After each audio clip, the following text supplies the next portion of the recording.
Sunny day. Sunny day.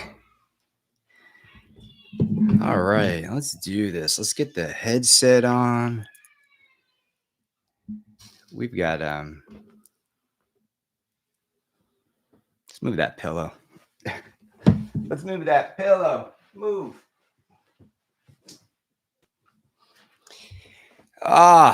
Beautiful day. Beautiful day, everybody. How's everybody doing? Welcome to Kaneda's Saturday Morning Spectacular, where we talk about everything going on in pinball. It's a beautiful sunny Saturday here. I hope everybody had a great Thanksgiving. Hi from Barcelona. Get some morning show in Wisconsin. How's everybody doing? I'm feeling good today.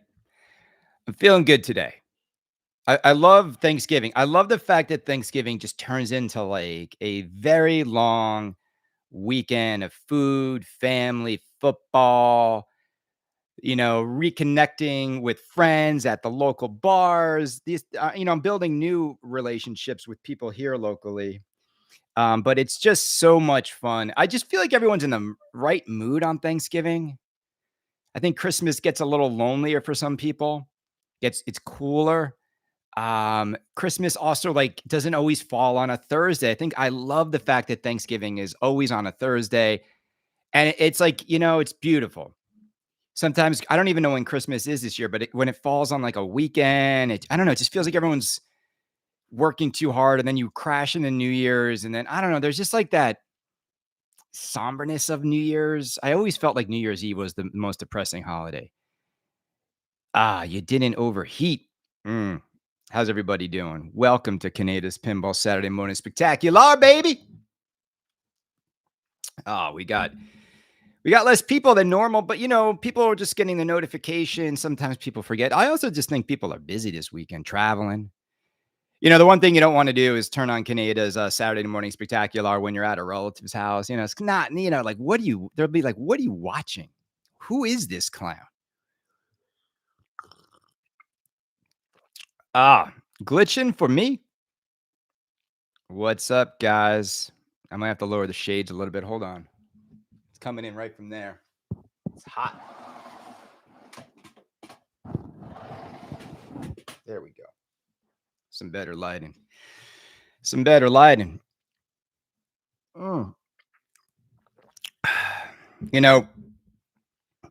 I haven't really thought about the fact that it's gonna be December on Monday. We're gonna get down to that countdown to Beetlejuice on the Line.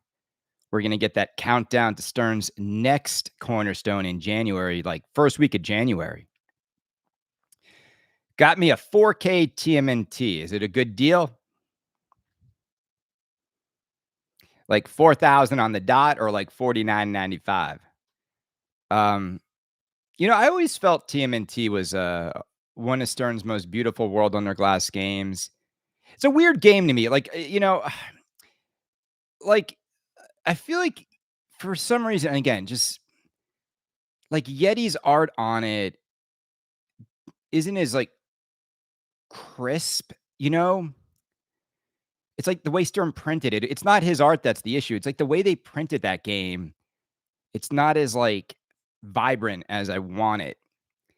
And look, the only thing that ruined TMNT is the left out lane is so brutal. The game's too hard. I think it's not fun because it's brutal. What we talked about at the Thanksgiving table, and it was the first time in 30 years that me, my twin, and my older brother all got together with my parents. I think I've said this before, but me and my twin brother were estranged from my older brother for about 30 years.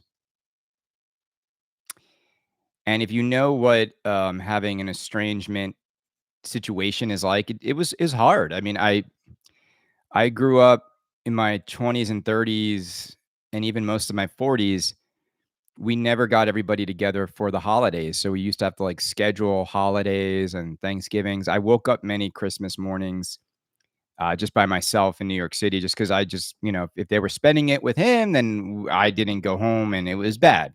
It was bad. But everybody's reconciled after all these years. And, unfortunately, it took a tragic loss to bring everybody together, but a lot to be thankful for.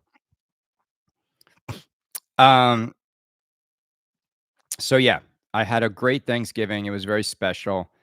And we talked about, we talked about, we talked about conspiracy theories. It's fun. It's a fun thing to talk about. We talked about the moon landing. We talked about flat Earth, hollow Earth.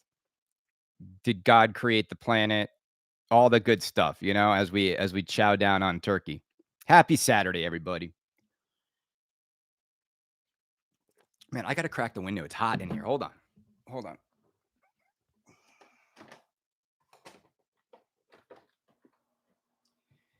Okay. Oh, that's good. That's nice. Oh, good morning. Tux, we're thinking about you, brother, man. We're thinking about you. Love you, man.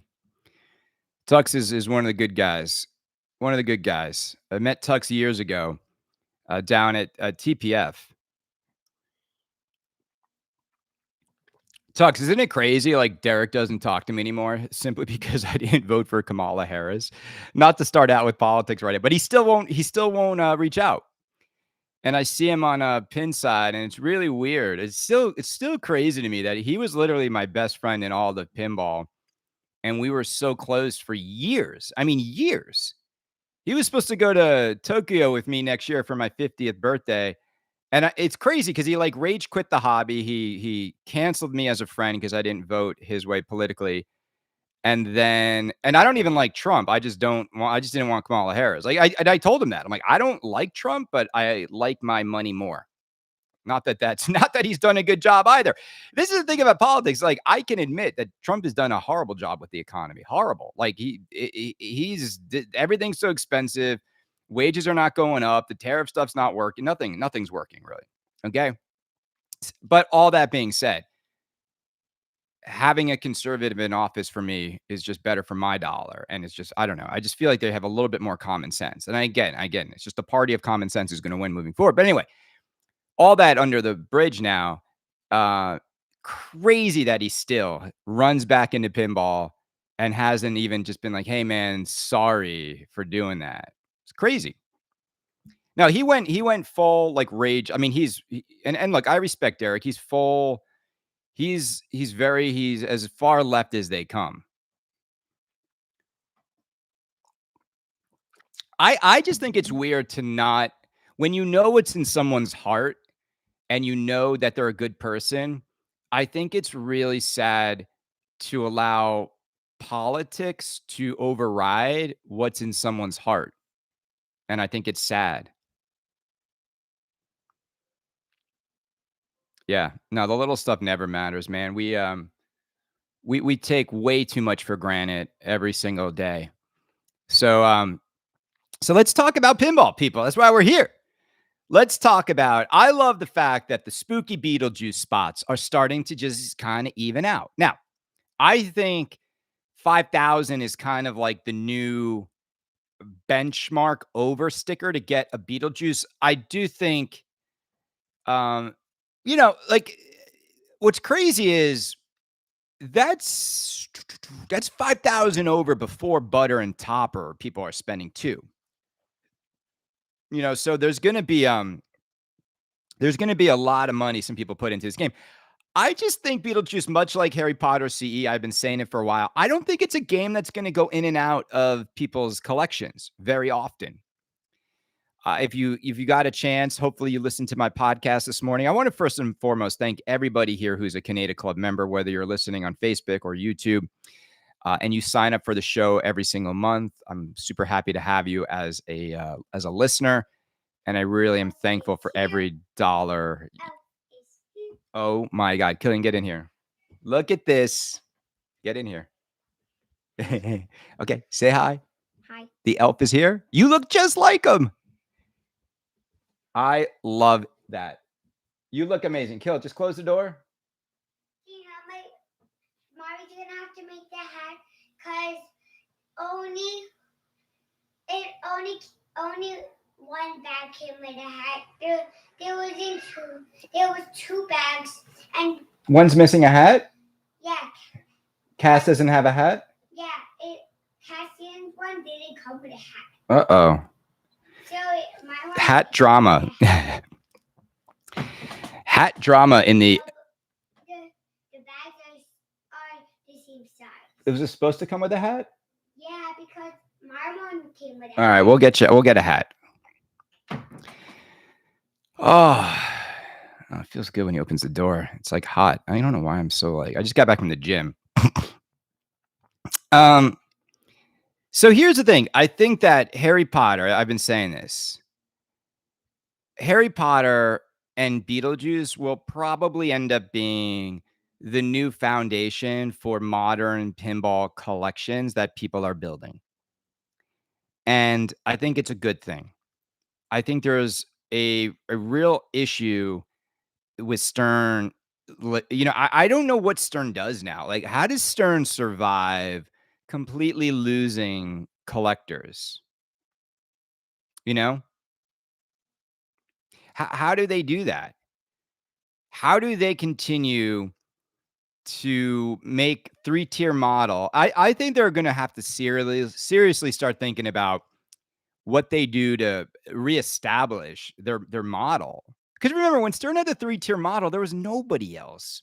There was maybe one other company, two other companies, and the games were half the price. And they used that model to get all those orders from distros. And if you weren't distributing Stern games, you weren't making any money. Nowadays, I think it's they just I don't know. I don't know how they keep everybody like ordering these games every day. Like, it just doesn't make sense to me. You need a Franchi in your foundation. Franchi, if you don't put the DeLorean on the side of the Back to the Future SLE, you and I are going to have problems. It's right there, man. It's right there. Same angle as the Batmobile. It's right there. And I want the one with the I want the one from Back to the Future too, with the was it the juicer in the back to gas it up? Is it weird if a distro says you got a Beetlejuice spot but hasn't taken a deposit? Yeah, Joe, I don't know. That doesn't make any sense. The reason I don't like whoever's doing that to you is you don't have a contract of sale yet. And until you have a contract of sale, I would be very nervous just taking someone's word for it. All the deposits have been paid by now. So I don't like that deal. And I think I think you should get it in writing. I think do you have a show game or a regular game? I aim to please. Well, look, we've been talking about it. Franchi Gremlins, Franchi Goonies, Franchi Back to the Future. It's one big FU to Stern. I love that Franchi kind of had the, Franchi, let's talk about your journey for a little bit, right? I mean, you've seen the highs and lows, the ups and downs. You made the best produced podcast in pinball history. I've never seen a man work harder, fall on his sword more times than you, and really do everything a grown man can do to get back into the good graces of Stern. And they just never really reciprocated properly when the timing was right. And I know that like maybe Jeremy, reached out, but by the time they did, I have to imagine it was just too late, and it was the principle of it all. And also, I was there, man. Like, I was there. So few people saw it happen, man. Like, I was there when Gary just like went psycho just because, we were selling you were selling a few Beatles, prints. Like, it was stupid. There was no that was inappropriate the way he handled it. And it was a Yeah. It was just kind of show you, like, how they overreacted and how they don't even understand the way art works at these shows and with artists. They do it all the time. Yeah. So, but we're so happy, man. I mean, I think everybody, when you start to look at the hobby, and I really do mean this, I really think people want to start supporting companies and people and places where they really feel a strong connection to the individuals, to the personalities, and they want. It's the same reason why you buy from this dealer or that dealer. You know, you want to help people out that you like. And Franchi is one of those people where we just feel good about buying his creations. I like Christopher Franchi. I like it. I like him because he's broken. And you know what I mean by, like, I'm the same way. Like, I'm a broken human being. I like him that he's not, like, he doesn't always say the appropriate thing. I like it that he jumps in and defends his work. I like it that he sometimes flies off the handle. I like people like that. Now, look, he and I would probably say, hey, it's nicer when you kind of can get calm and collected and not overreact because, sometimes when you overreact, you have to wake up and then deal with the consequences of such behavior. But much like myself, I relate to someone who does continue to improve and get better at everything. Is that not what life is about? As I raise these little kids, you're always trying to just improve and get a little bit better, a little bit more professional, a little bit more polished as we get older. I think by age, like, by your 50s, you kind of have to realize, like, you're too old to be at the bar the night before Thanksgiving. You have to. You sometimes when I see some people like too much at the bar, I'm like, no, no.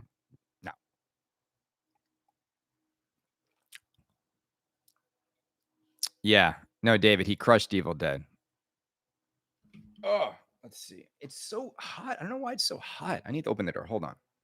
I think Brenda has the heat on. Is the thing. This mesh is not breathing. There we go. Get a little bit of breeze through here. Ugh. I'm not as animated today screaming about pinball because, okay, so we've got spooky. Let's go around the horn. Evil Dead, Beetlejuice, bangers. We've got Stern Star Wars is dead on arrival. The Walking Dead. Let's talk about The Walking Dead, man. Like, people have been sending me clips and they're like, "Hey man, look at the animations." I don't maybe it's just the way they're filmed. I think it might be that cuz sometimes when you film, I don't know if they're laggy or not, but like the Raspberry Pi that Stern put into Spike 3 is so cheap. I'm worried about them, man. I feel like while they made the screen bigger, I still just think Stern is just trying to reduce their costs, and they're kind of stuck now with a platform that looks like it. Look, I gotta be candid here. If Beetlejuice is 10 grand, Stern LEs look like 8,500. I'm going to play in a tournament today. Do you ever actually play pinball? No, I've never played pinball before in my life. I'll tell you this, gang, and if you're a tournament player and you enjoy spending hours upon hours in pinball tournaments, I hold nothing against you. Years ago, I'm going to be completely candid. Years ago, I entered a pinball league and I hated it because everybody was so annoying and competitive, and it wasn't any fun. And I literally would be in this bar for 3 hours, and I just thought it'd be more fun, like drinking. Now, look, some of you have pinball leagues that are fun, that like no one takes it too seriously, and you're all just there to have beer and play some pin and put up scores. And if it was like that, I absolutely would enjoy playing pinball more in a league. But with the league I joined in New York City, what it was like competitive, it was aggressive, and it was annoying. And so I just decided to not join any more leagues. And I also didn't want to spend 3 hours to win $40. We don't have any retro Ralphs in our league. Um, Chris, who really has Goonies? Do you think Spooky has Goonies? Now, I did hear that the Goonies license is an exclusive. I would highly doubt we're going to see 2 Goonies machines. So I mean that's where I'm at with pinball. I'm happy for people that play it. I will say this, in my experience in this hobby, I've experienced a lot more rudeness and rude behavior, and the people that tend to hate me the most are the people that don't listen to my content and they're tournament players. So to me, those people, like, they act like they're entitled to this hobby, and they don't like the conversation around price and new in box because they never buy anything new in box. To me, they're more like leeches who just, they literally, and the way some of them treat this, I mean this when I say this, the way some of these tournament players treat other people's property is disgusting. Let me repeat that. The way they treat other people's expensive pinball machines is disgusting. I have seen people kick machines, slam them into other machines next to it, like throw stuff at me, like disgusting. Would you? I literally have never seen such childlike behavior to keep your ball in play. I mean, think about it, gang. Where do you always see? Where is most of the drama in the pinball world? Does it happen amongst new? No, it's happening league nights. Look, this is why I threw my drink in Tim Sexton's face. If we want to go there, let's go there. The reason why Tim Sexton got a drink thrown in his face, and yeah, I shouldn't have done it. But like, we live in a world. What was I doing? I was going to hit the guy, but he deserved to get. He deserved. I don't condone violence, but the dude deserves something, and at least he got a vodka soda, which, you know what, it was a brand new drink. He, if anything, hopefully he got a few ounces of vodka in his mouth. I was cheering for Lyman Sheets' girlfriend, and he gets all like, "You're standing in front of the yellow line, Kaneda." And then he gets on a chair and he announces in front of everybody, "Kaneda has been banned from this tournament. Please escort him off the property." Like a loser. Like, what are you doing, you loser? We're at a pinball tournament. I'm cheering for somebody. And the reason why he kicked me out is because the woman that Penny was competing against was mad that I was cheering for Penny. Okay, I wasn't cheering against her. She was mad that her competitor had someone cheering on her behalf. Talk about petty, catty, lame. Now, look, I'm going to go out on a limb and say maybe Kaneda is not the most popular guy with, certain pinball leagues but I've never been disrespectful to anybody in this hobby. I don't care who you are. Like, I've never been disrespectful other than that, Timmy Sexton experience. But I've never I've never gone on any stupid like missions against people. I've never said there shouldn't be this league or that league or these people shouldn't be allowed to play. I've never accosted anybody. I've never said anything inappropriate to like anybody. So like, other than the stuff I say to manufacturers, which I'd say to their faces, right? I just know this. Whenever you go to a pinball show and you look into the tournament room, it looks like nobody's having any fun. That's it. Who's making Pee-wee's Big Adventure? I hope it's Spooky. I thought one of the rules at tournaments is, and that I bet nobody follows, is quiet when someone is playing.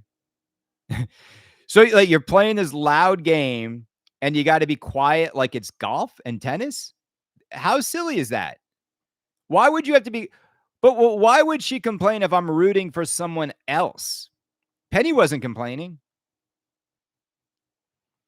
Well, he kicked me out of the tournament.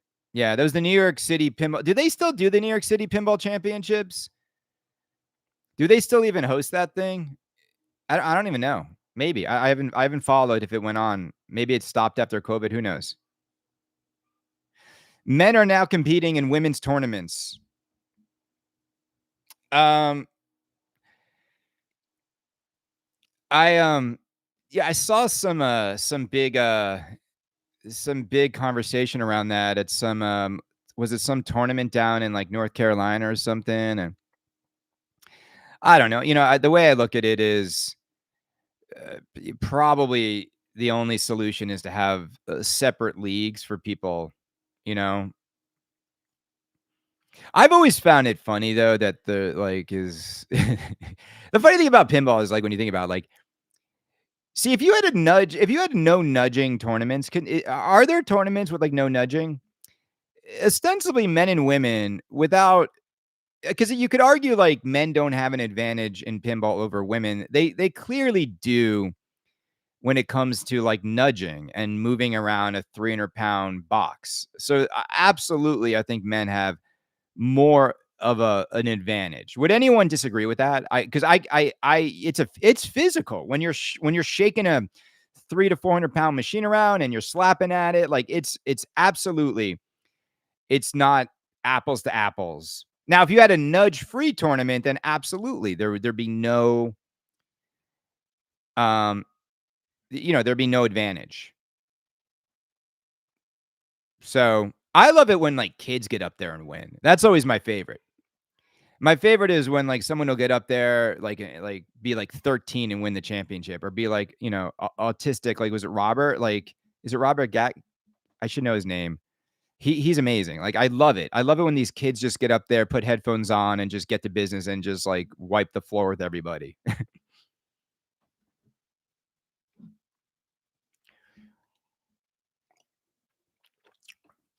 Like, what's funny though, and you guys listen to Kaneda's Pinball Podcast. My show's never really been about gameplay per se. This hobby's fun for me because I 100% would like to play more pinball. I am in a little bit of a pinball desert right here. That's about to change, and I'm talking to people about changing that. So when that does happen, you will get a lot more gameplay from me. So I'm excited for you guys to see some of that. So just a lot of fun stuff is in the works, and it's I think you guys are going to enjoy it when you see it. And I think the final indictment of Kaneda that he doesn't play enough pinball, I think will be a thing of the past a year from now, 6 months from now, maybe 2 months from now. We'll see. We'll see. I definitely have enjoyed looking at these photos of the warehouse in Chicago where everybody drop ships from. So what's funny, gang, is like this has been probably one of the best kept secrets in all of pinball, that everybody knows that there is legitimately a humongous company that is where most of these dealers and distros are shipping their product from. They it I love watching it. I love watching the pictures of it. I love the videos of it. I have all the information. I can't wait to give them a call. Hey, I'd like to be in on this. What do you got, Jimmy? How many, seeing Stern machines piled to the ceiling? What do you got? It's funny to me though that there's like nervousness. It's like nobody wants. One of my favorite shows ever was with oh god, what's his name? Was it Chris or Ben? Who did I interview that time that leaked? He basically leaked, and he wasn't supposed to, how much the bomb is on a Stern machine. It was why do I want to say like Chris something from the pinball company. I think it was the pinball company. Great guy, him and his wife, successful operator, distributor. Um, yeah, it was like $3,500 for the Stern bomb on a machine. Steven, see, I that's what I want. I want to go get wasted and play pinball. How do you know he's right? Because he was he literally was about to get a game made by Stern. I also know he's right because Stern flipped out on him and they made him reach out to me to edit out that part of the show. I would say the bomb now, again, I mean, let's just use our brains. The bomb on a Stern game, if a pro is 6,700, right? I would say the bomb on a Stern LE is like 5. You got to remember, they're handing over, I think they're handing $2,300 over to a distro to sell an LE.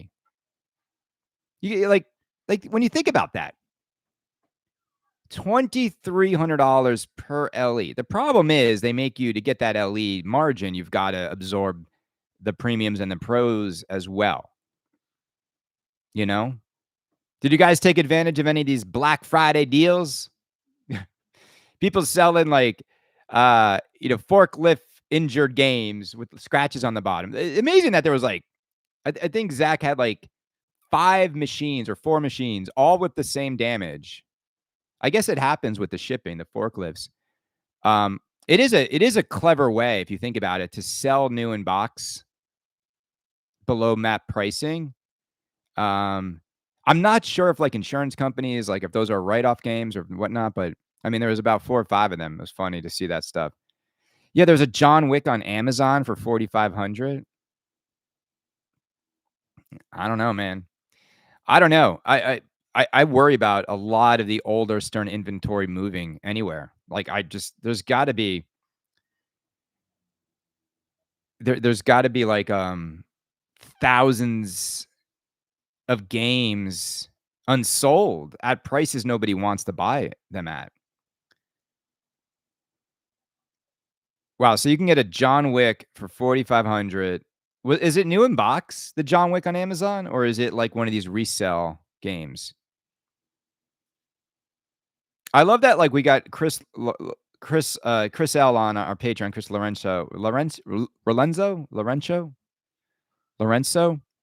He loves John Wick. Swears by it.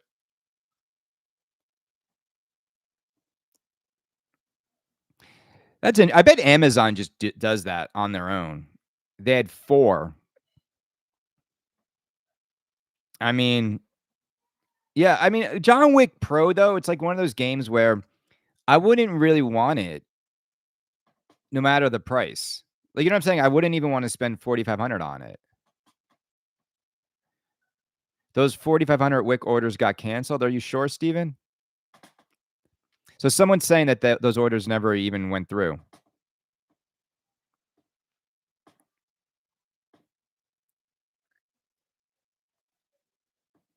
I've always wondered and been curious, back when you started, why did you decide on the Akira character for your podcast? So I have always, I'll give you guys the quick story on this. I went to boarding school in 1990. Let's see, 1990. Oh man, I'm trying to think the years. If I graduated, I spent 2 years there. I'm trying to do it for. I went to boarding school in 1992 and 1993. Okay. Now, when I was a kid, Akira, like I watched the VHS tape when in the 80s when it came out. Like it was like 86, 87. But it was like one of those like films that one kid had a copy. And I remember like watching Akira, as you should say it. It's like Kaneda. It's Kaneda. It's not Kaneda. It's Kaneda. Kaneda. I remember like it just blew my mind. And then what was really, when we got like surround sound systems in boarding school and in college, when you really listen to that thing on like a good home theater, it like Laserdisc Akira. But anyway, I just always loved the character of Kaneda. I thought he was like the coolest dude ever. And so whenever I would sign up onto forums, I would always make my online screen name or avatar Kaneda since like I was a kid. And it's crazy. Kaneda was always my name on my GNR forum. And I mean, I literally thought You thought I was bad on Pinside. I like trolled GNR for like a decade, from like 1998 all the way to like 2008, right? And when I met Axl Rose for the first time, the first thing he said to me was, "Are you Kaneda?" Because he knew, like, he would read the forums and stuff would get to him, and I was like brutal at times. Um, so I kind of feel like that was an amazing full circle moment for me in my life, of like the first thing Axl Rose ever said to me after he shook my hand was, "Are you Kaneda?" I feel proud about that. Um, by the way, Guns N' Roses has 2 songs coming out on Tuesday. They're like, it's like new old stock. They're releasing a song called Nothing and a song called Atlas Shrugged, which I think they're just gonna call Atlas, which is I always hate when they change the names like at the last minute. Like they change like Street of Dreams to the Blues, or the Blues to Street of Dreams. It's just like, why? Doesn't the US dub of Akira have like 3 of the original Turtles voices? And I don't know. I loved the original dub of Akira. And also, like, when you just appreciate the artwork of Akira, 26 frames per second, and the entire thing is illustrated. You go back and you look at that movie and how smooth it is. 26 frames of illustrations every second. It was really like not much like that ever before.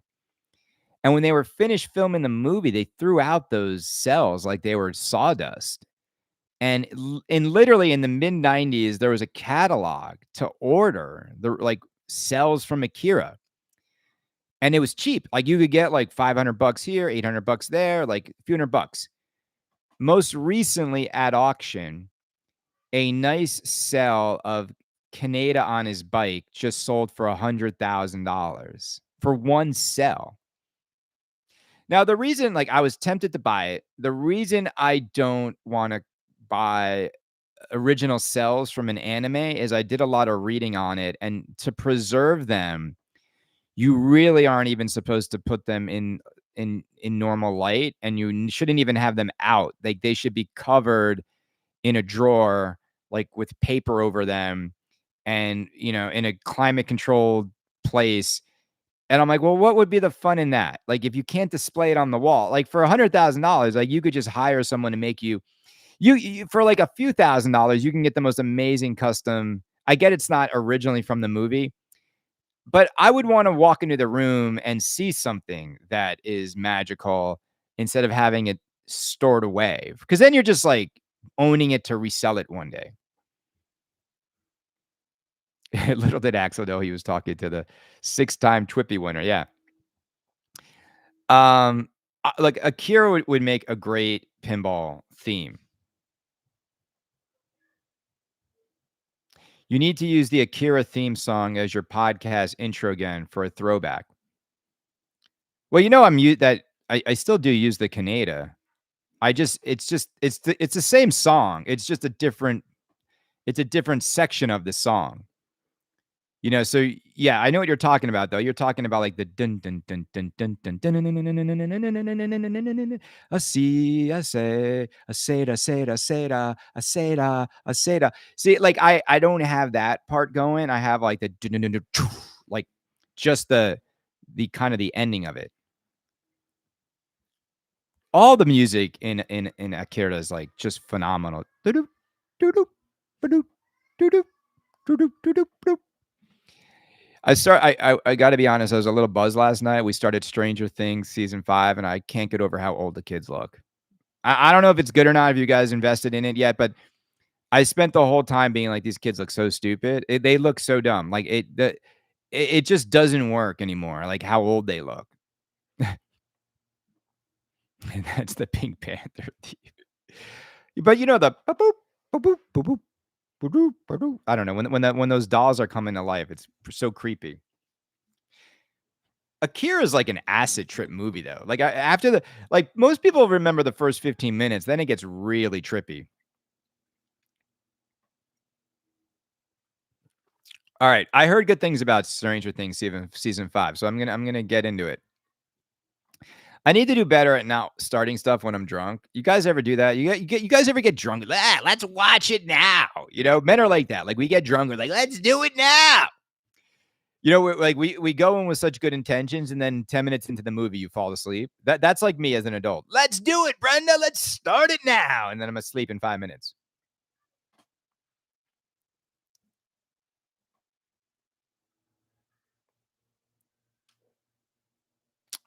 Franchi's got a steelbook DVD of Akira. Yeah, man. I mean, I'll take it, Franchi. I'll swap you for something.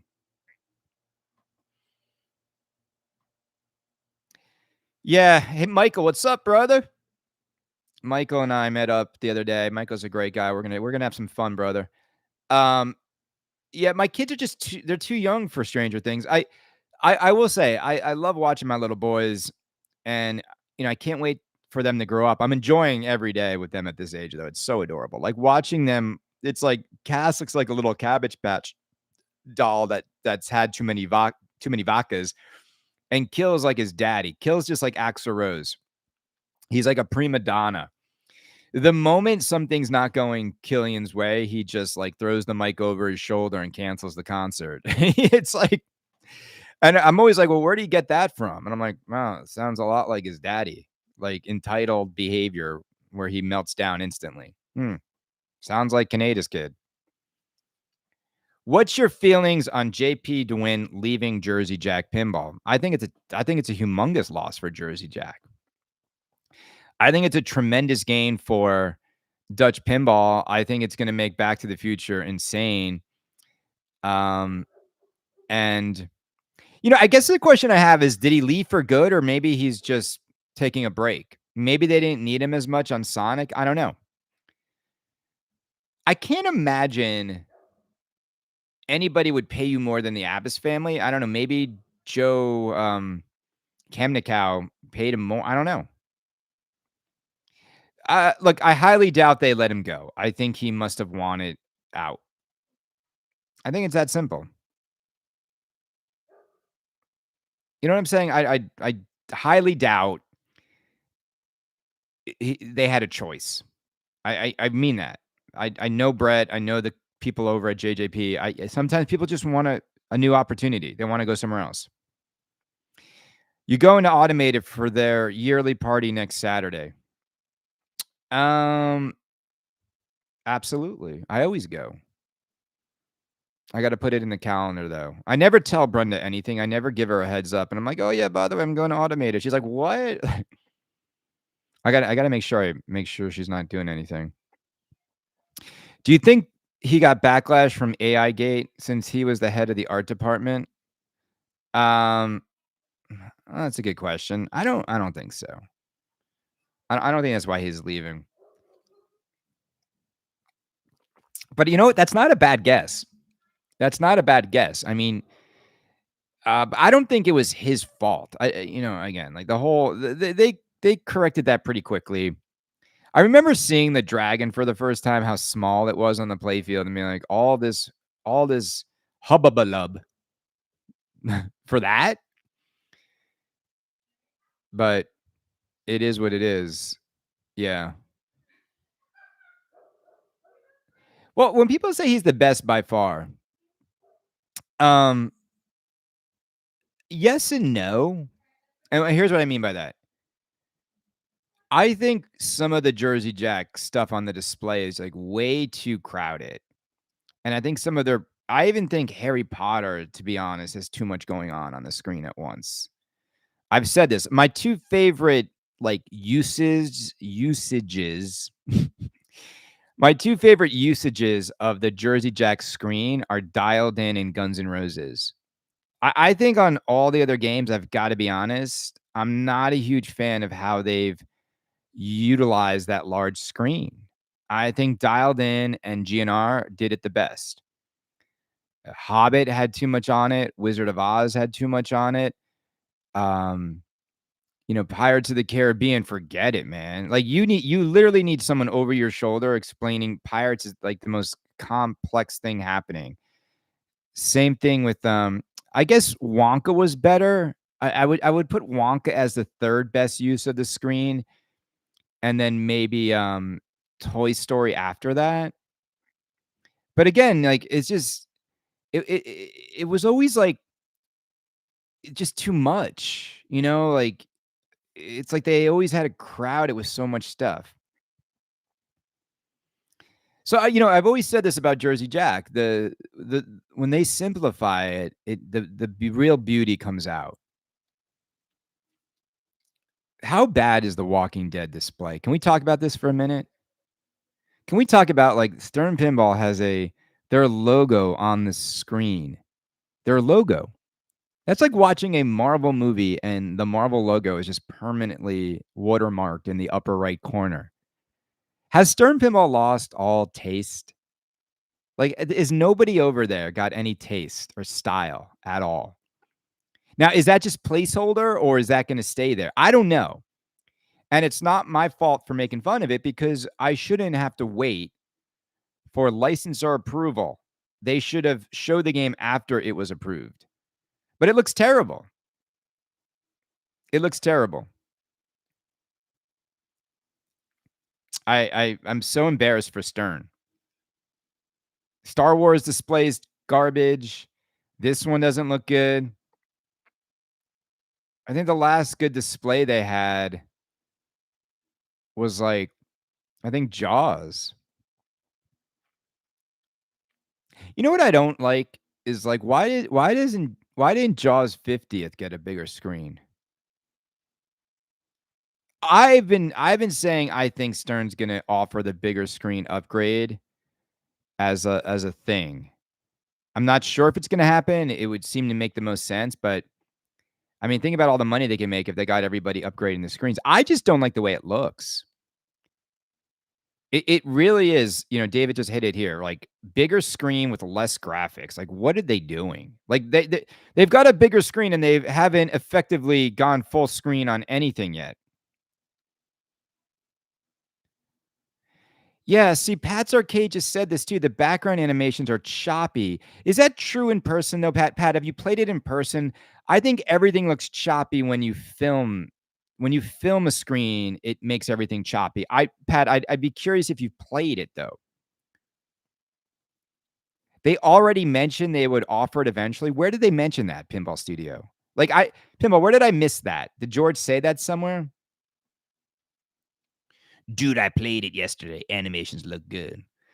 So you played The Walking Dead and the Stern logo was staring back at you the whole time, and you think that looks good? I think it looks I just think it looks silly.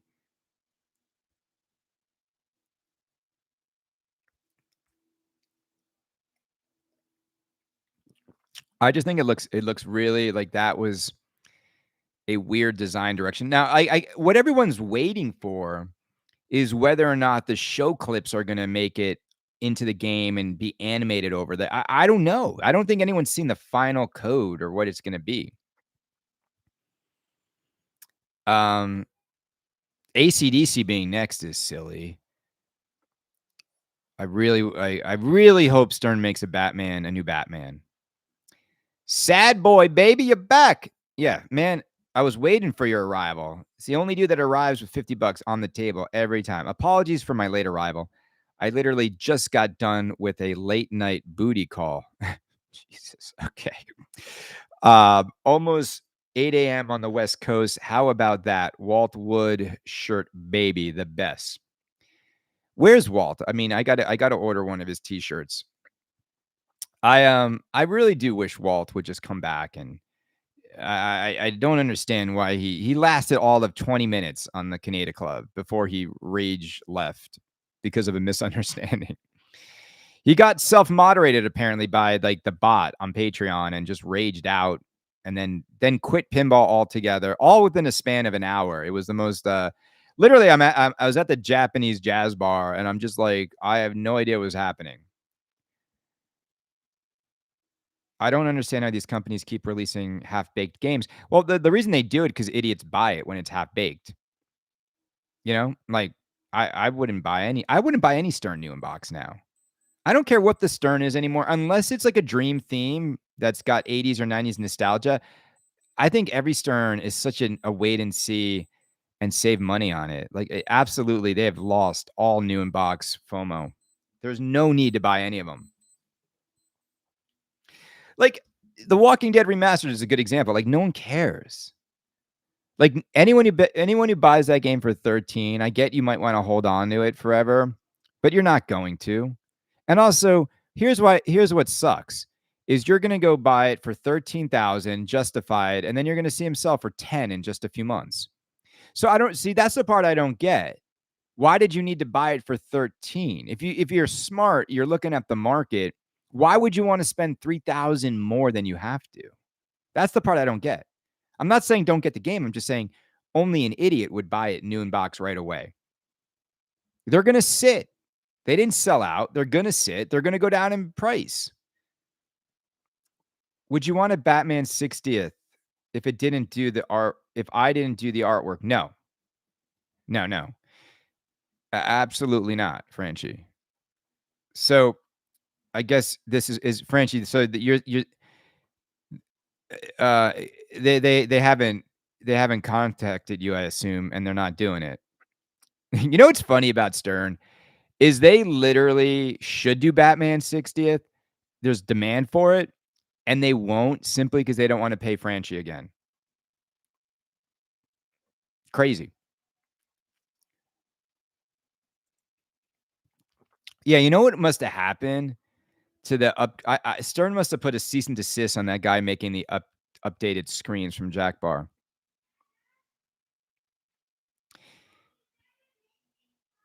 People here in Australia paid 20,000 for Foo Fighters LE, and now they sell for 14,000.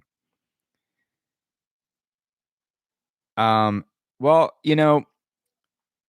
yeah, but here's the thing, gang, and it's all from like Foo Fighters on.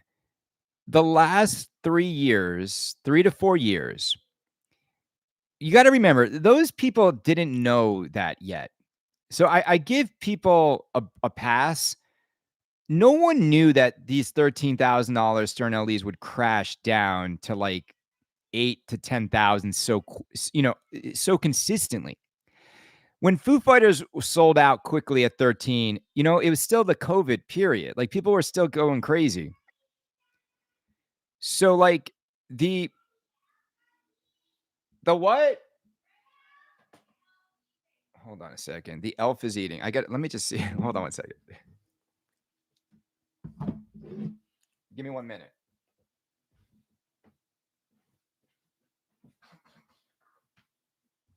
What's up?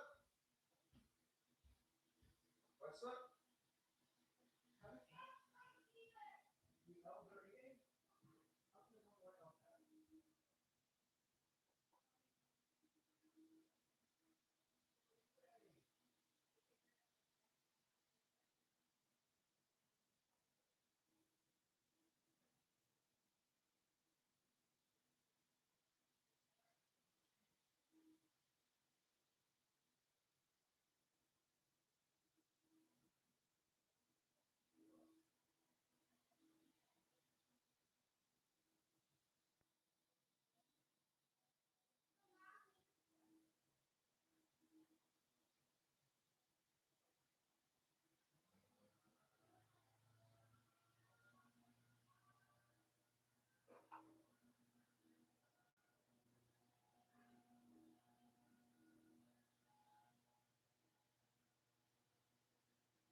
Oh my God. That was beautiful. Dude, by the way, how amazing would A Team be as a pin?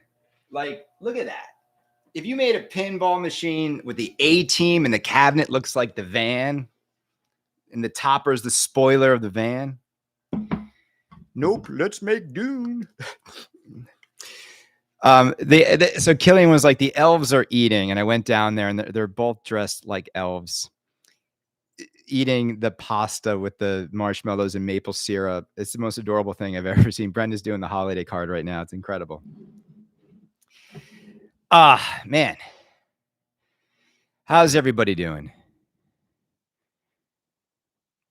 So the Jaws 50th topper is just the same topper with the red frame around it. Did you guys know that, or is this an exclusive?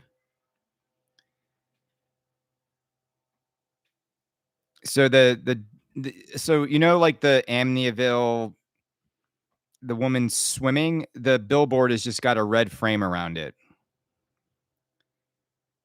That's what it is.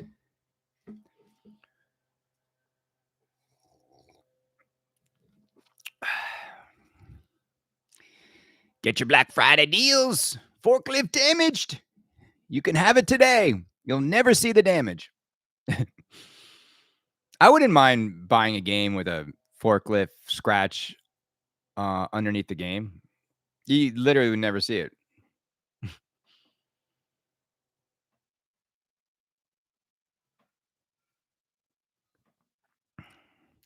I don't know, man. Like Stern's days of flat plastic laziness are really gonna have to come to an end. It's really embarrassing. So can I ask a question? When David Van Ness showed the line going, Todd Tuckey did the video of those guys on the line at Barrels building the Winchesters. Did those games go out? Like, did they get completed that week and go to customers? Has anybody unboxed one yet? The forklift damage forklift, yeah.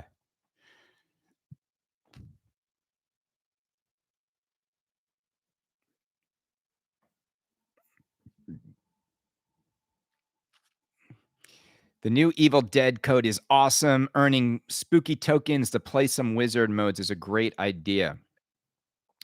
You know what I like about, what Bug was saying in the interview, in the featurette about Beetlejuice, is how, as a company, as an organization, they just continue to look for things they can improve in a pinball machine.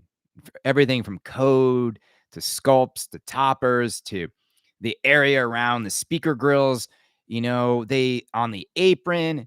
Does Stern feel like they do that? Does Stern feel like a company that really looks head to toe on the machine and says, how can we improve everything? How can we make every aspect of pinball better with our new platform? And that's the thing. It's like, nope. It's same old, flat plastics, cheap this, bad artwork, lazy design, cheap glowworm, Jabba the Hutt. I'm embarrassed for them. Star Wars is so embarrassing. To put out Star Wars in 2025 as the best you can do as an organization that knows how to do so much better is embarrassing.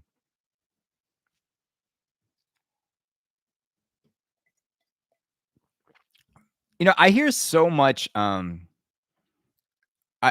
don't know about Kong. I don't know. I have to play it more. I hear so much polarizing stuff around Kong. Barrels of Fun had a social media post about the production schedule for Winchester. They did? All right, let's find it. Hold on. Let's find it. Barrels of Fun. Still don't love the name, but whatever. It's grown on all of us. Let's see what they got here.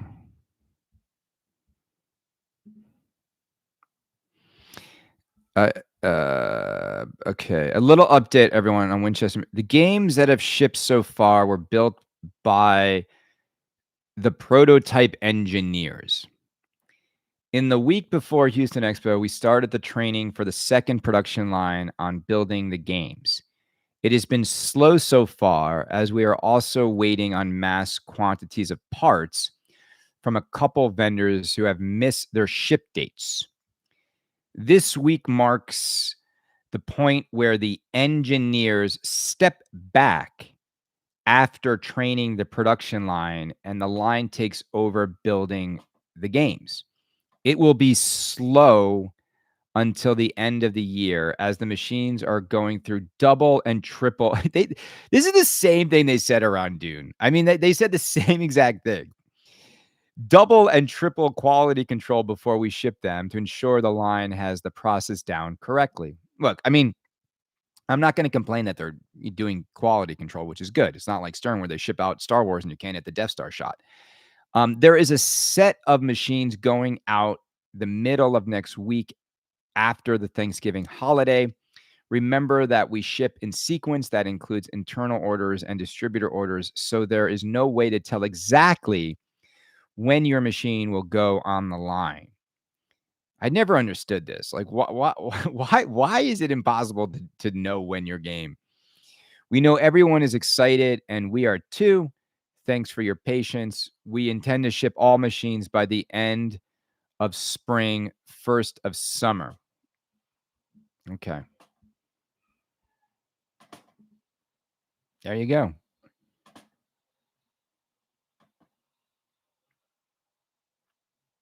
Um, let's see. It plays Epic a million times better than Potter. Neil McRae won. Neil, I'm not sure if this is the Neil McRae, but here he is. Neil, the thing is, Neil, we love you, and we also don't take you seriously at all anymore.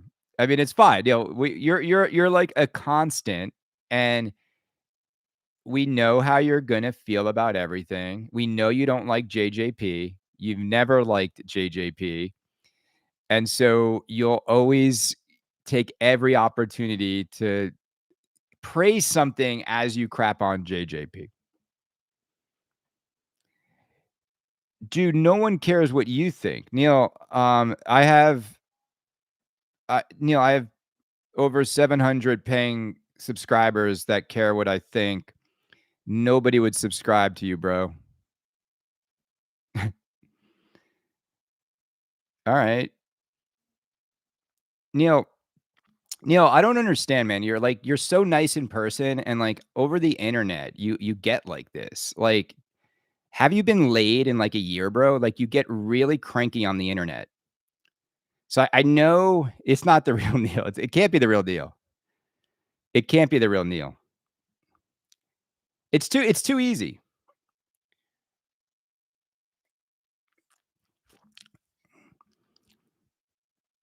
Well, why are you so cranky? I'm seriously curious, like why you get so cranky on the internet. It's also Neil, the thing that's funny about you, bro, and I mean this in all sincerity, is you say nobody cares about my opinion, and yet here you are hanging out on my channel. You hang out on my Facebook page.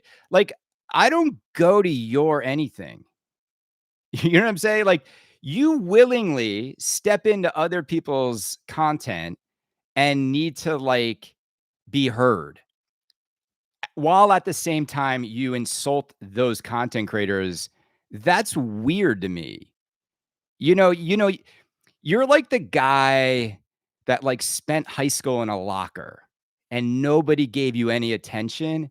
And then you got money and now you think you're cool. It's funny, like, bro, like, and like all you got to do is be cool, but you don't know how to be cool. You really don't. You live rent. Neil, if you think I wake up for one day and like think about you in my head, bro. Like you literally have no idea, bro. Like nobody wants to be you. You're not living rent free in people's heads. You're just everywhere. Like Pinball. Like you know what I'm saying? Like you're at every show, you're hanging around, you're at every launch. You're like it's like you're unavoidable. It's not you're not living rent free in anybody's head. I can guarantee you nobody wakes up and like has you in their head.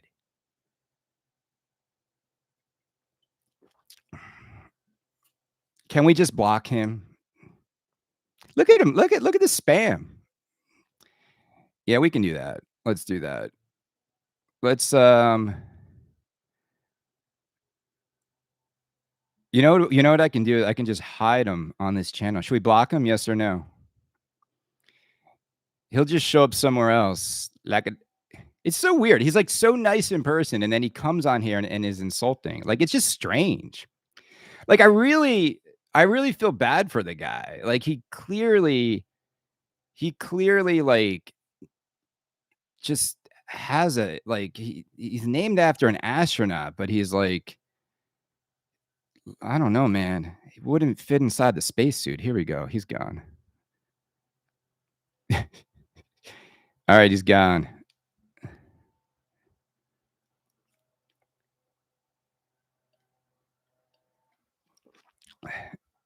All right. It's fine. I don't even know if that was the real Neil. It's fine. It's fine. It's like it's weird.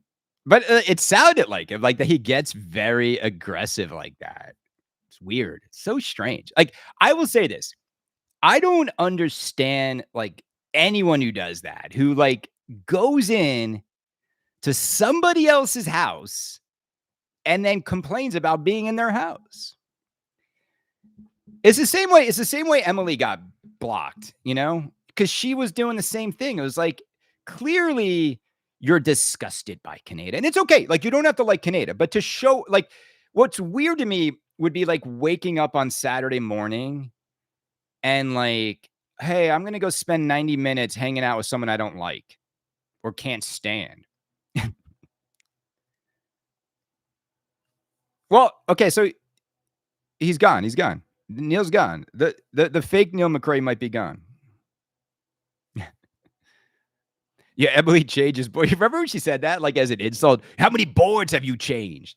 You know what's funny about that is I actually had changed a node board number 8 on my Batman. Also, like changing a board on a game isn't hard at all. That was like a weird a weird indictment, especially on the newer games. You don't have to solder anything to change a board.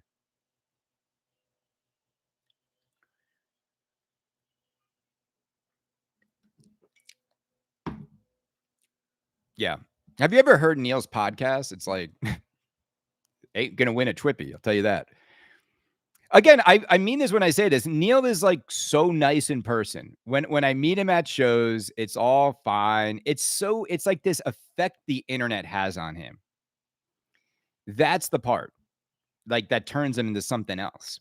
I'm the same everywhere, man. And people who know me, I just hung out with Mike, Jengiz, what's up, brother? There's no difference. Like I'm not gonna be this like internet tough guy like Neil gets, and then like in real life you're just nice. Like it's just weird. Like I again back to pinball. I think he's mad about the image. Where's that image? Hold on. Oh. The new Stern cabinet goes together like IKEA furniture. Damn. Yeah, like I don't Stern's got a cheap problem. They've got the perception that their stuff looks cheap is not an easy thing to overcome. They've done it to themselves though. They started removing foil decals from the LEs. Like the funny part of it too is like, oh, real mirror translate. Like, well, why'd you ever take it away in the first place? The moment we start thinking that like real glass is expensive, I don't really care. To me, I've always felt a little like, like I'd rather, I've always felt that there's like people haven't got creative enough with translate areas. Wait do you see the translate on Raza? I think you're going to be blown away. It's got like a lighting going on that no other translate's ever done before.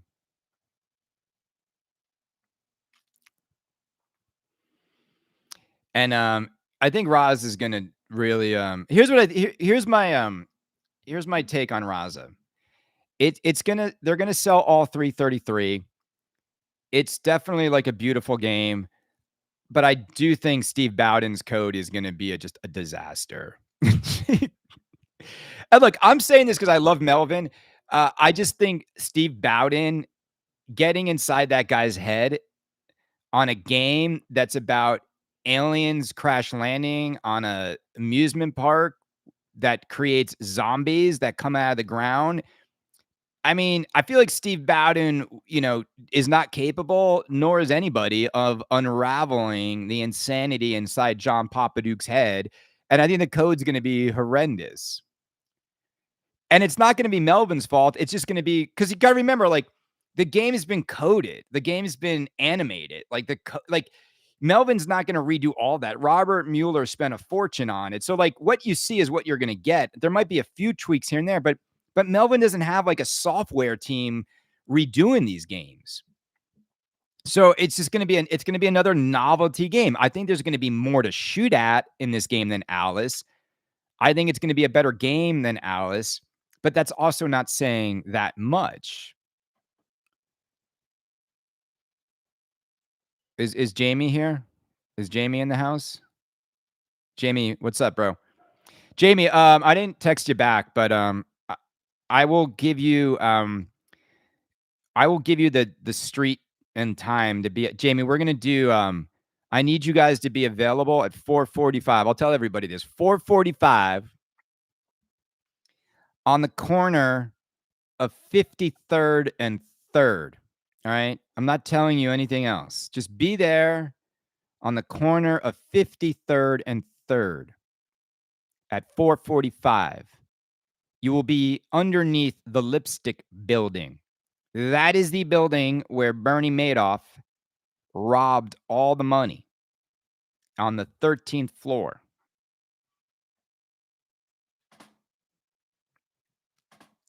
Let's do it, brother.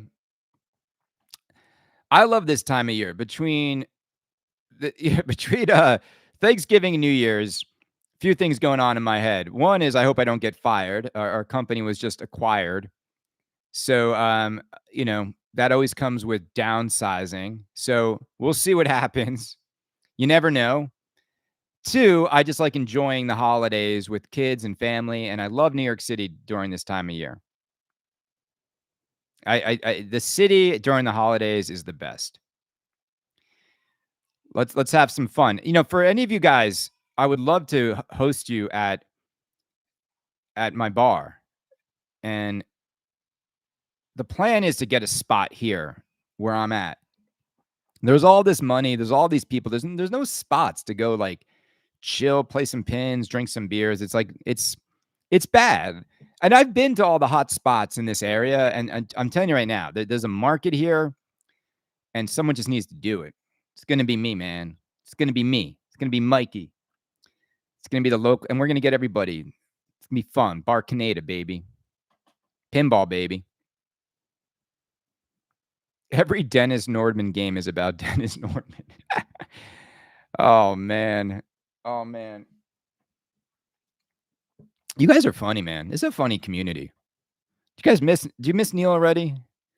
Neil and Emily should do a podcast together, and they should just call it like "Why Kaneda Sucks" episode 1. He doesn't play pinball. He doesn't change boards. Nobody cares about his opinion, even though he's won favorite pinball podcaster 6 years in a row. And then I got defeated by the weighted system. I thought the Twippies were coming back. Jamie, are they coming back? Jamie, you'd be the one to know this. I thought the Twippies were gonna come back. I have no idea what happened. The Twippies should just be like one category, favorite podcaster, and everybody gets one vote, and the only option should be Kaneda. We should just do it that way. Jamie, be real easy, man. We could do that award show like in 10 minutes. And the winner is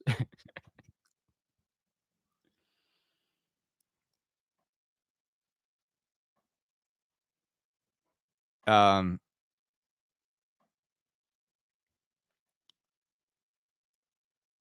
I'll tell you more next week. Well, you're running out of time, man. Tell us now. We haven't heard a lot from Colin recently. I wonder what he's doing over there at the Kineticists. Does anyone here I mean this, does anyone here subscribe to the Kineticist or This Week in Pinball? Like, I every time I ask this, like, nobody admits to it. Does anybody here subscribe to This Week in Pinball or the Kineticist? Anybody? Anybody? I mean, I'm surprised, like, hiding hit pieces about Kaneda behind the paywall hasn't really worked out well for people. Did you notice that trend like a month ago? Be like, let's say how bad Kaneda is behind the paywall. He's horrible behind the paywall. Learn more about why this man is terrible. This father of two. He's terrible for pinball. He's been entertaining us for 12 years, 8 of which he did the show for free. He's horrible for pinball. I couldn't do what he does, but he's bad. He's bad. Stay away from his content. He doesn't change boards. I don't change boards. I cure the boredom of this hobby by doing stuff every week, sending out emails. Like when people are like, "Oh, This Week in Pinball sold," I was like, "For how much? $5? How much? Like, what's it worth? Nothing. Not worth anything. Not worth anything."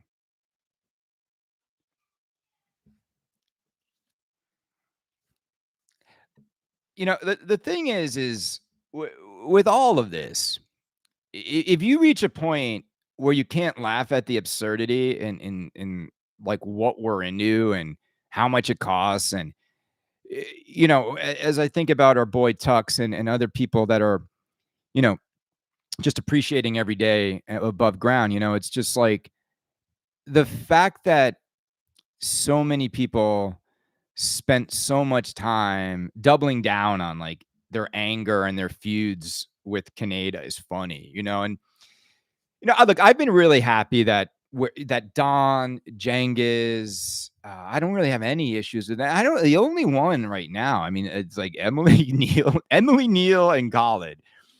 It's like get a room, I don't know, like, and the whole thing is this is like the people that always get kind of like blocked, if you will, or banned, if you will. They do it to themselves. Like you can't kick down someone's front door and tell them how horrible they are all the time. Like there's an, who told me once there's an art to trolling was Crazy Levy. He's like, there's an art to it. You got to know when not to go too far. And I think that he's right. He's right. Takes a lot to get banned by me. Any new rumors about Project Pinball's revenues? And okay, well, look, I haven't talked about it, and I don't. Look, I don't know what to tell you. I will say this: ever since I was given their expenses and their numbers, I never heard from them, which was interesting. I mean, I just they didn't comment. It's clear that there is a significant amount of money being generated by Project Pinball. And I think there is a significant gap in where the money goes. I remember when Ken Cromwell raised like $50,000, guys, $50,000, and he gave it to Project Pinball. And I remember there was like very little follow up of where that money went. There was not $50,000 in machines placed in hospitals. And I also know that the greatest air cover or like defense mechanism to do anything would be to do it behind a charity that's about helping kids with cancer or sick children. Like, I don't, you know what I'm saying?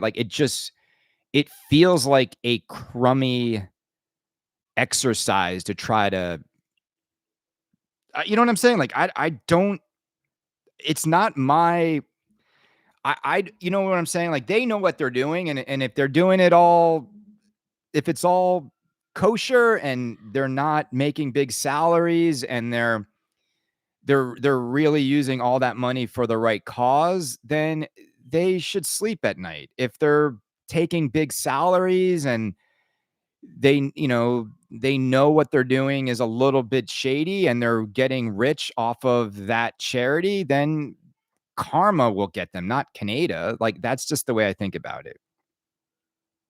I again, like, I don't I'm not an investigative, investigative, I think so. Investigative journalist. You know what I'm saying? Like, I'm not like the New York Times and the Wall Street Journal. My job is not to go like try to expose corruption with charities. Um, well, that's the thing is like if they're only taking $43,000 a year in salaries and they're generating like $800,000 in expenses, the numbers don't quite add up because the numbers of machines being put on location don't, like, you know what I'm saying? Like,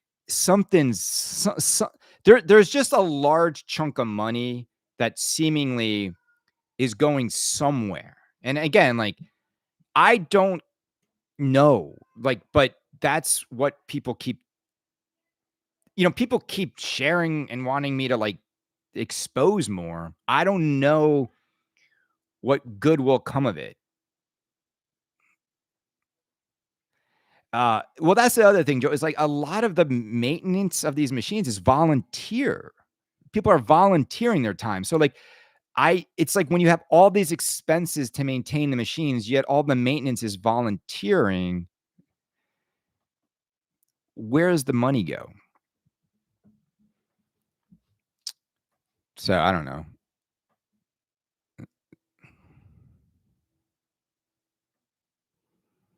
This has been like, gang, this has been going on for years. I don't know what to tell you. I don't know what to tell you. What I do know is that the auction stuff is where I think the shadiness lies, and I think with the amount of money they're generating during these auctions, to me, is where the shadiness lies, because those auction amounts are significant revenue coming in, and like, okay, so like, what happens when you generate,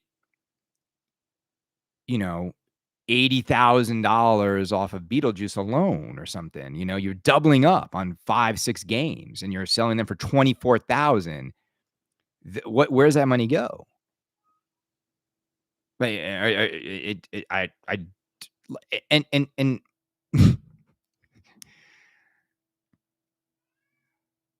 raffles are shady in general.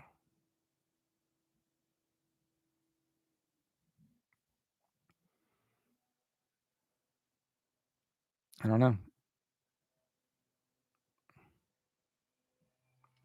But anyway, it is what it is. Like, I don't know. I would hate for there to be anything fishy going on over there. But if everything is public, then there should be an ability to kind of clearly map a road to everything.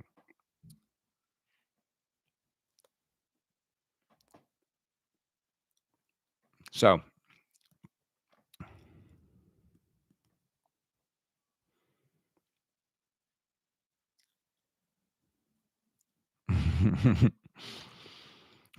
yeah, we can move on. What do you guys want to talk about? We're almost at time.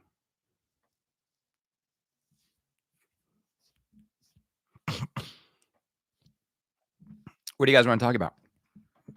You guys brought it up. I didn't bring it up.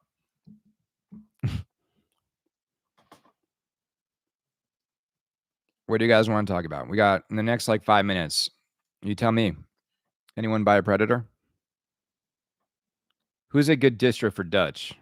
I think Dutch only has 2 distros.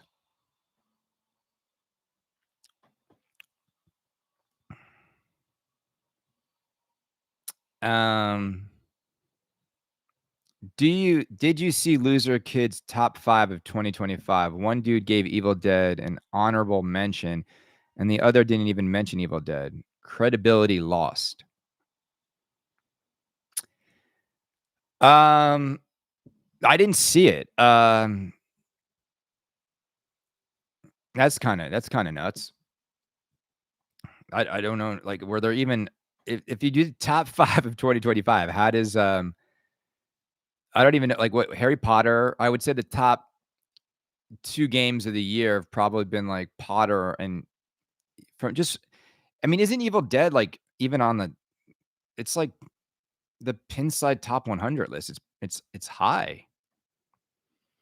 They put Portal on the list, that's a joke. Yeah, I mean, w w I've, like, not even I haven't even mentioned Multimorphic in any shows in months. I don't even know, like, have the Portal machines even gone out? I just still can't get my head around the fact that some of the greatest engineering's happening at a company that if they just made normal machines, they'd be so much more successful. I don't understand why Jerry just continues. He doesn't even want to like just try it, Jerry. Just try making a normal game. He won't do it. He has to like reverse engineer everything to make it work. And it's just I don't know. It is what it is. Like, he knows it. Everybody at his Thanksgiving table knows it. Jerry could have been so successful. Like, I've never met a dude that like, "Dude, you should be a millionaire. You could have been a pinball millionaire."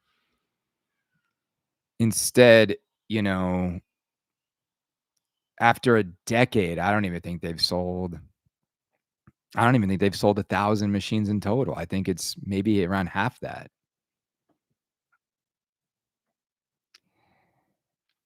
Well, Jerry's whole thing is and it's the biggest mistake people make in any industry, especially a creative industry, is his product is a solution in search of a problem. Okay? So when you go down a road of we're gonna do this because this whole modular, it's all meant for people that live in like one bedroom studio apartments. Like nobody who has a house.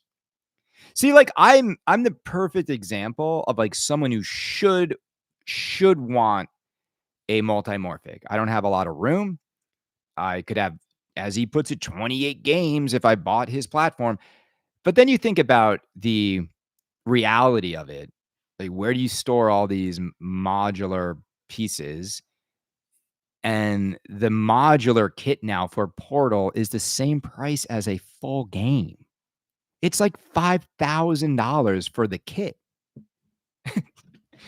So then all of a sudden, even just the financial, like, value proposition is gone. And what Jerry needed to do years ago was just get a user base big enough to justify what I think is still the best thing he has going in his game, which is connected play. I mean, connected play has always been Jerry's biggest, most fun element. Whenever I would play the games at the shows and the games were connected and the colored blocks are lighting up and you're competing against someone else, it was fun.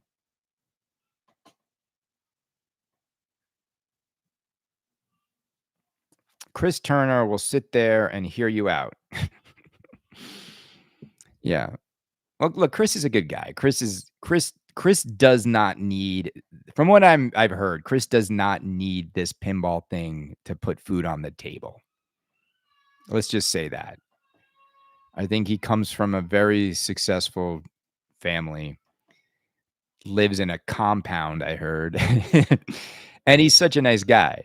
Now, Chris's only issue is he needs a partner that gets it. That's it.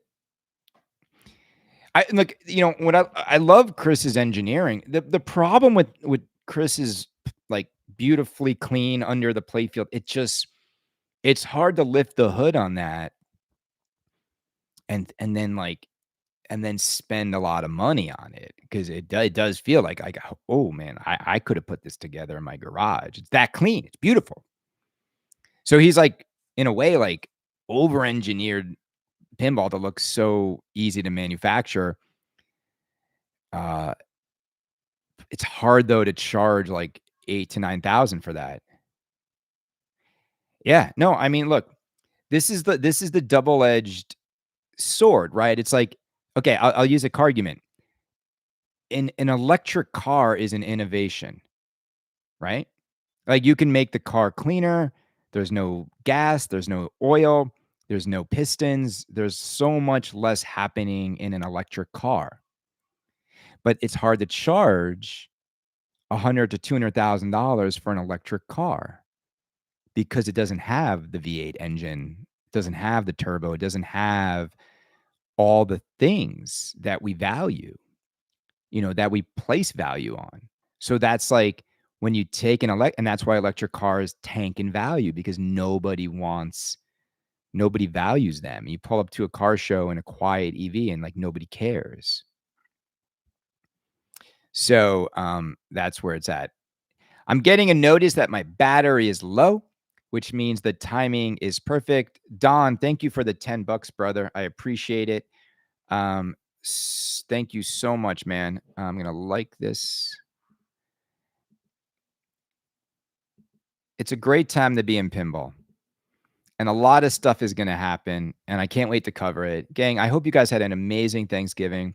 From my family to your family, from the bottom of my heart, thank you so much for subscribing to Kaneda's Pinball Podcast. The month is ending on Sunday. I know that resubscribing, sometimes people are on the fence. We always lose a few every month, then they come back. But I really do appreciate it. In a world where inflation is crazy, I am never raising the price of entry for Kaneda's Pinball Podcast. I bet I could make more if I made the minimum 10. I might, because the thing, if I made the minimum 10, I might lose 100 people, but everyone else might stay. I don't want to do that. I think I'm giving you the value, more value than you're even paying for. And so I really do appreciate it. I really do appreciate you guys sticking around. And I think for those people out there that say nobody cares, they do care. I think people do care. I think people would miss Canada's Pinball Podcast if it went away every week. I think they would miss it if we stopped doing these shows. I think our community, in a strange way, has become one of the most positive, fun places to talk about pinball. I'm glad that people like Mr. Franchi hang out here. Bug and Luke usually hang out here. We got Jamie here. We have a lot of Jengas is here. Don is here. Like, you know who hasn't shown up? Retro Ralph. I don't know if Ralph has really, really embraced. I don't think he's like, I don't think he's made up fully. You know what I'm saying? I think he shook hands, but I haven't seen him here. And I miss having Ralph here. I think he should hang out more. I think it's part of like making amends with people is being present, and it's been, I'm on a chain with Don and Jengiz and we chat and have fun all the time. We're going to do a show soon where we look at pictures of all the dropship facilities in Chicago. It's going to blow everybody's mind. We're going to lean into it and expose something that everyone knows is true. And we're going to do things a little bit differently in Kaneda dealership land. It's coming. It's making everybody nervous in that space. I love it. They know that it just comes down to how big your community is. And they know that this community is the best. So everybody have a great Thanksgiving weekend. Thank you, Fizzy, for the $2. I love you guys, and I can't wait to share more news with you in the next few weeks. So get ready. And I will explain how the spooky games will go. It's going to be fair. Everyone's going to have a shot to get one that's a club member. So no shenanigans, no auctions, no nothing. Okay. So just wait. Drop ship, baby. It's coming. It's coming, man. I can't wait. I can't wait. They know it, man. They know it, man. They're all, oh, man. It's funny. It's funny to me if you knew everything I knew. All right, everybody, be good. All right, let's end it there. And now let's end it here.